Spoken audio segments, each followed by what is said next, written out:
Welcome our listening friends. हमारे श्रोता मित्रों, आपका स्वागत है। We are delighted that you tuned in to listen to the rest of this program on the life of Abraham. हम अत्यंत प्रसन्न हैं कि अब्राहम के जीवन पर इस कार्यक्रम के शेष भाग को आप सुन रहे हैं।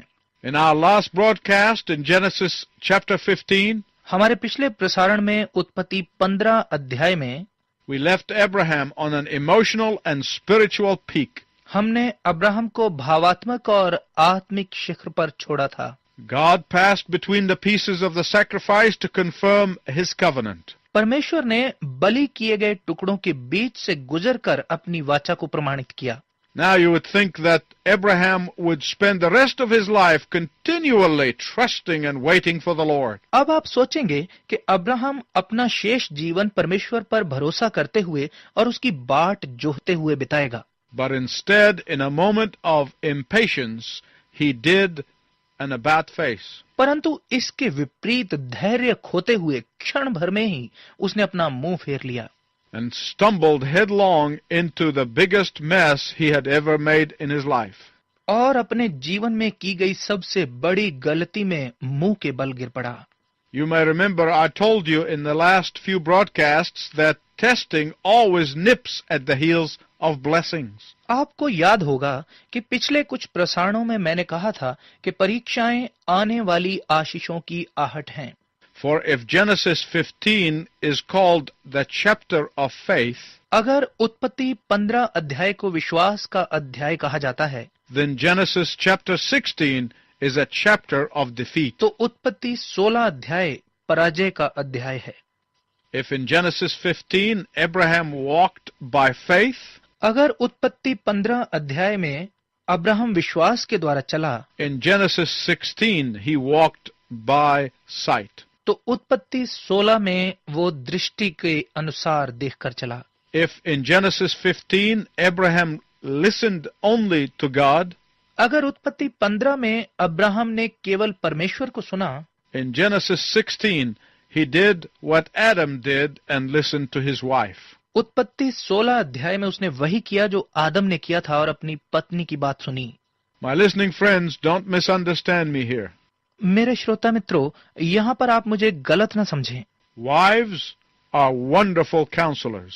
पत्नियां बहुत अच्छी सलाहकार होती हैं, But on this occasion, Sarah wrongly misled Abraham. लेकिन इस परिस्थिति में सारा ने अब्राहम को गलत दिशा दिखाई And he acquiesced and followed her to sin. और वो उसके पीछे पाप में बिना विरोध किए चला गया। That does not mean that Abraham was perfect. इसका यह मतलब नहीं कि अब्राहम सिद्ध व्यक्ति था। I want to remind you that it was Abraham who asked Sarah to lie for him when they went to Egypt. मैं आपको याद दिलाना चाहता हूं कि मिस्र में अब्राहम ने ही सारा को झूठ बोलने को कहा था। Far from putting the blame on Sarah, it was Abraham who should have known better. इससे पहले कि हम सारा पर दोष लगाएं, अब्राहम को अधिक जानकारी होनी चाहिए थी। Do you remember from the last broadcast when Abraham reminded the Lord of planning his life according to the law of the land? क्या आपको हमारे पिछले प्रसारण से याद है जिसमें अब्राहम ने परमेश्वर को याद दिलाया कि वो उसके जीवन की योजना को देश के नियमों के अनुसार बनाए? Do you remember what God said? क्या आपको याद है कि परमेश्वर ने क्या कहा था? In effect, God said, Abraham, you cannot do this. इसके परिणाम में परमेश्वर ने कहा, अब्राहम, तुम ये नहीं कर सकते। Let's read verse 4 of chapter 15 once again. आइए 15 अध्याय के 4 पद को फिर से पढ़ें। Then the word of the Lord came to him, This man will not be your heir, but a son coming from your own body will be your heir. तब यहोवा का वचन उसके पास पहुंचा, यह मनुष्य तेरा उत्तराधिकारी ना होगा, परंतु जो तुझसे उत्पन्न होगा वही तेरा उत्तराधिकारी होगा। Sarah had two problems with this. सारा को इससे 2 समस्याएं थी।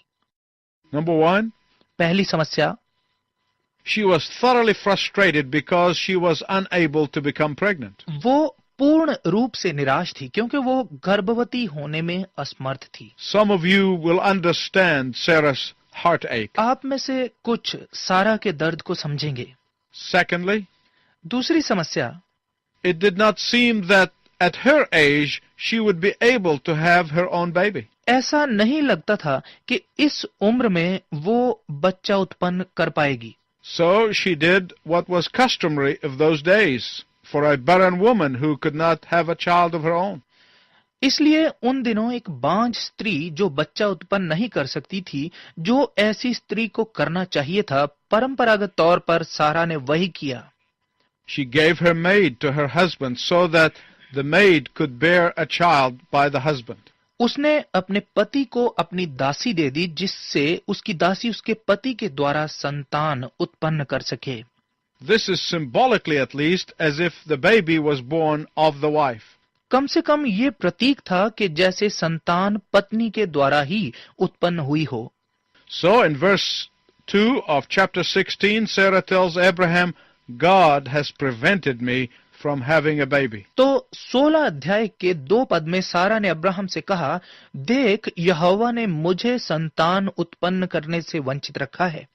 Well, if she's going to blame someone, it might as well be God, right? अगर उसने किसी को दोषी ठहराना ही था तो परमेश्वर को क्यों नहीं, ठीक? So she believed that God closed her womb. और उसने विश्वास किया कि परमेश्वर ने उसके गर्भ को बंद कर रखा था। But she could not believe that he could open her womb. पर वो ये विश्वास नहीं कर पा रही थी कि वही उसके गर्भ को खोल भी सकता है। How many of us blame God when things go wrong?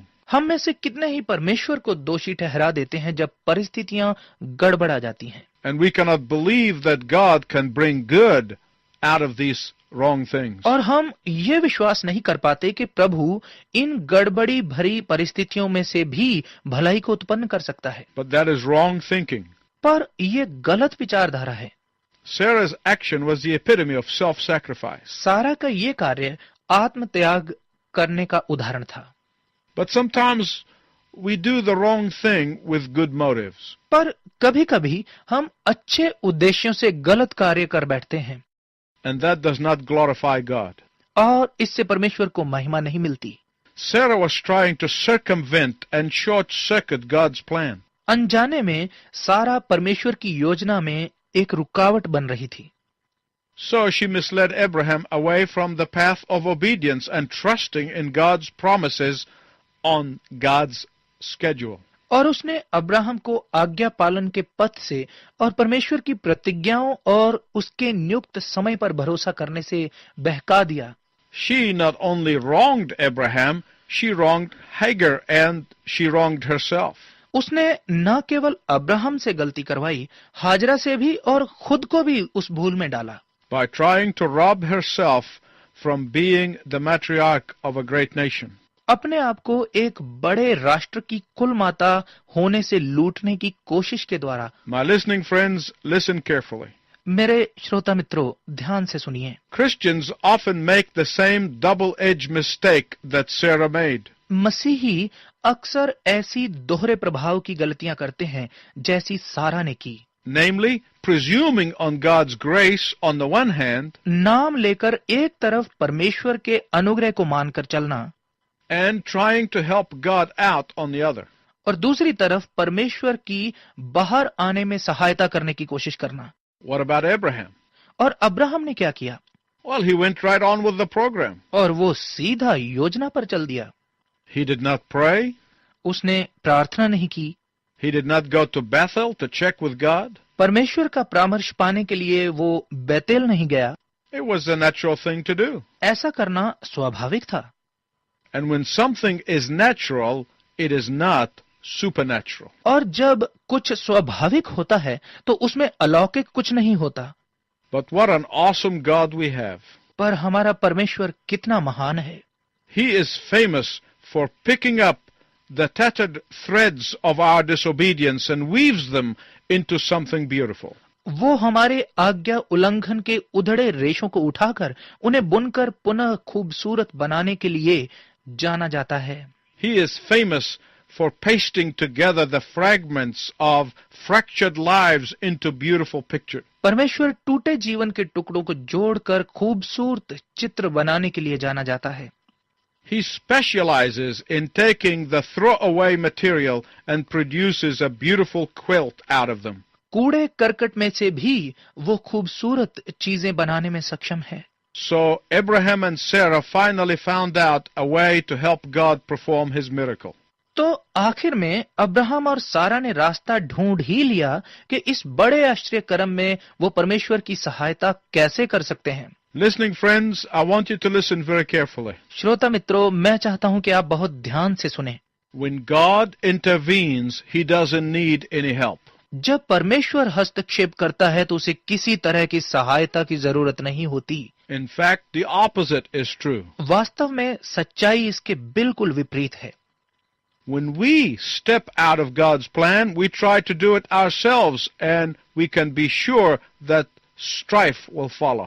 जब हम परमेश्वर की योजना के बाहर कदम रखते हैं, तब हम योजना को पूरी करने के लिए अपनी कोशिशें करते हैं, तो ये जान लें कि संघर्ष का सामना अवश्य करना पड़ेगा। When the flesh and the old nature intrude in the work of the church of God, division is inevitable. जब शारीरिक और पुराना स्वभाव परमेश्वर की कलीसिया के कार्य में हस्तक्षेप करते हैं, तो विभाजन निश्चय है। Whenever we let our desire to get out of control, we leave behind a trail of broken pieces and broken lives. जब हम अपनी इच्छाओं को अपने नियंत्रण से बाहर जाने देते हैं, तो पीछे केवल परीक्षा के द्वारा टूटे बिखरे जीवन रह जाते हैं। So in this case, little Ishmael came on the scene. सो इस मामले में छोटा इश्माइल दृश्य में आता है, Born to an unhappy Sarah, जो दुखी सारा के लिए जन्मा। born into every tension and resentment, ऐसे वातावरण में जन्म जो कुढ़न और तनाव से भरा था। no wonder he was called a wild donkey of a man. आश्चर्य की बात नहीं कि उसे ऐसा मनुष्य बोला जाता था जो जंगली गधे के समान हो। My listening friends, listen again. श्रोता मित्रों, फिर से सुने। Sarah seemed to have forgotten that she is the one who instigated this whole problem. सारा शायद ये भूल गई कि सारी समस्या को उसी ने उकसाया था। Imagine Abraham's confusion. अब्राहम के संघर्ष को जरा सोचें। He knew that this was Sarah's idea, वो जानता था कि ये विचार सारा का था, and yet Sarah blamed it on Abraham. और फिर भी सारा ने उसका दोष अब्राहम पर लगाया। Yes, refusing to accept responsibility for our action is not a modern day phenomena. हाँ, अपनी गलतियों की जिम्मेवारी ना लेना इस युग का ही चलन नहीं है। Adam blamed Eve and Eve blamed Satan. आदम ने हवा को दोषी ठहराया और हवा ने शैतान को। And here Sarah sought to place the blame on Abraham. और यहाँ सारा ने अब्राहम में दोष का स्थान ढूंढ लिया।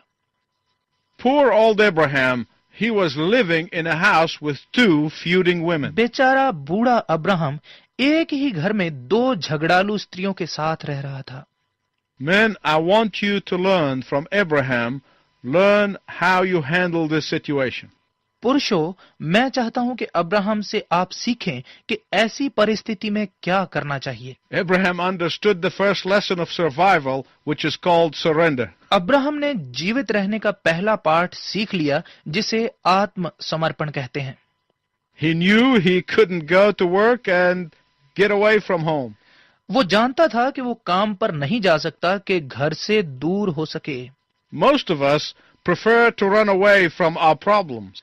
हम में से बहुते अपनी समस्याओं से दूर भाग जाना अधिक पसंद करते हैं, rather than trying to deal with problems. बजाय इसके कि समस्याओं का सामना करने की कोशिश करें।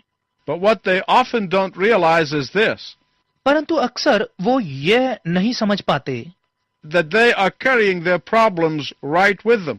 कि वो अपनी समस्याओं को अपने साथ उठाए घूम रहे हैं।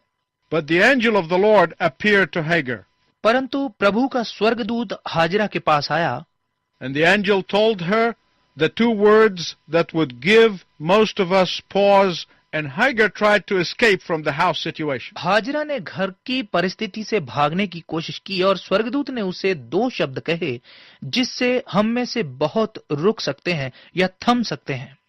But then the angel of the Lord came to her and told her what she did not like to hear. पर परमेश्वर के स्वर्गदूत ने उसके पास आकर वो कहा जो वो सुनना नहीं चाहती थी। He said, return and submit. उसने कहा, लौट जा और अपने आप को अधीन कर। Most of us pray that God would change our circumstances. हम में से ज्यादा ये प्रार्थना करते हैं कि परमेश्वर हमारी परिस्थितियों को बदल दे। Most often when I pray that kind of prayer, I hear the Lord to be saying the following. जब कभी भी मैं इस प्रकार की प्रार्थना करता हूँ तो परमेश्वर मुझे ऐसा कहते हुए सुनाई देते हैं, I want to change you to suit your circumstances. मैं तुझे तेरी परिस्थितियों के अनुकूल बदलना चाहता हूँ। And so Hagar comes back and to live with Sarah 13 more years. और हाजिरा घर लौट आई सारा के साथ और 13 साल तक रहने के लिए। At this point of time, at the end of chapter 16 of the book of Genesis, Abraham was 86 years old. और इस समय उत्पत्ति की पुस्तक के 16 अध्याय के अंत में अब्राहम 86 वर्ष का था। We are going to stop our study here, and in our next broadcast we will continue. हम अपना अध्ययन यहीं रोक रहे हैं और इसे अगले प्रसारण में जारी रखेंगे। I want to tell you what Abraham did between the age of 86 and 99.